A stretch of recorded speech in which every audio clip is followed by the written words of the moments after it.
since nandito na si Mami Jella, ang unang nakakapansin sa mga anak namin ay si Mami Jel na kapatid ko. Sabihin ko sa inyo, una talaga nakakapansin bakit? Ano kasi Mami na mapariwarami. Kaya si Mami Jel na nakakapansin. Bago niya pinapakita. Since si Mami Jel ay hindi siya gaano makapagsalita kasi hindi ganun ugali ni Mami Jel. So ako yung nagsasabi sa inyo. So if ever meron man nakita si Mami, napansin sa inyo sabihin para ikaw at hindi lang good hindi maayos para sundin tayo ng at yung mga pinili namin ni Mami Jel na mga leader, nananatili kayong magiging leader at hindi kayong papalitan hanggat wala kaming nakikita ang mali ang ginagawa niyo. O Mami Jel, yung pagiging relasyon kay John Wick, Ala?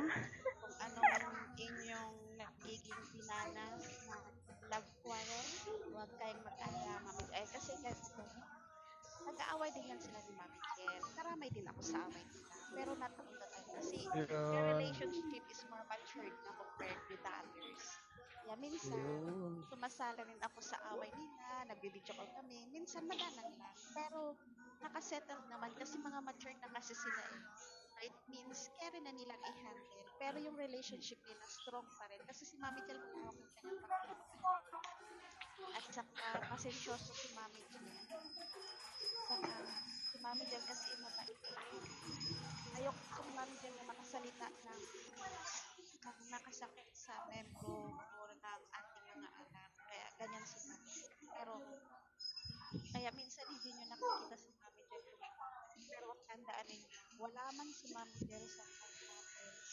Nandyan pa rin. Hindi nyo man nakikita ang ID ni Mami Jel, pero lahat ng live ninyo ay nandyan si Mami Jel. At siya ang unang nakakakita sa inyo bago. Kaya kung may nasabi man ako sa inyo, okay lang yan. Kasi nakikita namin sila.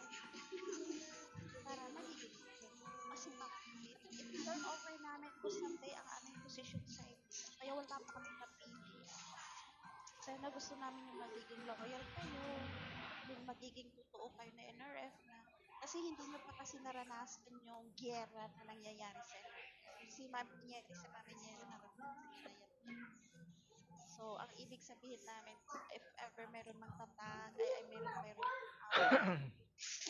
gusto namin magiging matapos. Kaya nyo ipaglaban. Tsaka, happy ako kasi si Mami Jelong nagiging kapartner ko.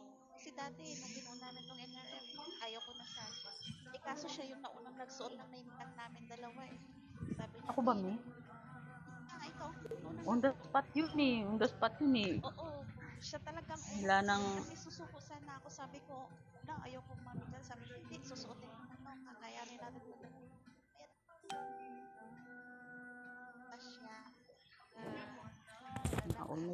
Doon ko pala siya nakita na kahit nahinahon si Mami Jel, yung kanyang determinasyon ay buo at hindi nagbabago. At pinipin ako sa kanya kasi yung tiwala niya sa akin, hindi nagbago at yung tiwala ko rin sa kanya. Nandiyan pa rin. Yung ibig sabihin, yung tiwala ko sa kanya, yung tiwala niya sa akin, hindi nagbabago. Kaya nagiging malakas yung aming pundasyon. Kasi kung hindi lang nagsuot si Mami Jel ng kanyang name tag, hindi mapapatuloy ang NRF talaga sa totoo. Kaya happy din ako kasi siya yung nagbigay din ng lakas sa amin. Kasi actually talaga ang magiging creator dapat talaga natin ay si Mami Jel. Ay, naku po. Siya talaga dapat magiging creator natin. Ang sabi niya kasi sa akin, Mami Jel, hindi ko kaya, wala akong abilidad na kagaya sa iyo. Sabi niya ganun sa akin. Kakayanin mo pa. Sabi niya, oo, tutulungan. At hindi